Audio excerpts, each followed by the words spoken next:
इमाम हुसैन के भेटा ॾियण जे लाइ पुरसो ॾियण जे लाइ चेलम ते ही करबला मौला रोहड़ी में ज़ियारत जे लाइ गॾु थियनि पिया, जेके वॾे जोश व जज़्बे सां गॾु जेको आहे पंहिंजो इज़हार अक़ीदत कंदे, छो जो ही कोरोना जी विबा जे करे या कुछ जेके आहिनि हुकूमत जूं पॉलिसियूं जंहिंमें ज़ियारत तमामु मुश्किल थी चुकी आहे, ही उन जी शबी इमाम हुसैन जे रोज़े जी शबी ऐं मौला अली जे जेको आहे रोज़े जी शबी मौजूदु आहे रोहड़ी में। ही तमामु पसगिरदाई जा ॻोठनि जा शहरनि जा इलाइक़नि जा जेके बि मोमिनीन मोमिनात नंढा वॾा जवान ऐं पीरसन जेके आहिनि मौला हुसैन खे पुरसो ॾियण जे लाइ, साईं ज़हरा के पुरसो ॾियण जे लाइ अरबईं जे हवाले सां करबला मौला रोहड़ी में ही पुरसो ऐं भेटा ॾियण जे लाइ पेश थियनि था पिया। कई गुना वधीक भी है, जैकाबाद को काफ़िला,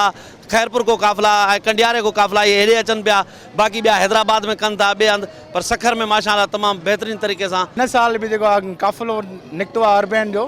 ऐं अल्हम्दुलिल्लाह पोएं साल खां वधीक मोमेंट जेके आहिनि शामिलु थिया आहिनि जेका काफ़िले में, ऐं मक़सदु इहो ई आहे इंसानियत, इमाम हुसैन इस्लाम जेको आहे न इंसानियत जो जेको आहे दर्स ॾेई वियो। सर ये काफ़िलो मुख़्तलिफ़ हंधनि खां आयो आहे, साइड एरिया बागिड़ जी, हाणे मेन जेको मर्कज़ हुयो असांजो मिलिट्री रोड हुयो, मिलिट्री रोड खां असां अयूब गेट खां हलंदे जेको आहे गुरुद्वारा चौक खां पोइ सिधो असां रोडी डोल पार्क जी तरफ़ उते वञी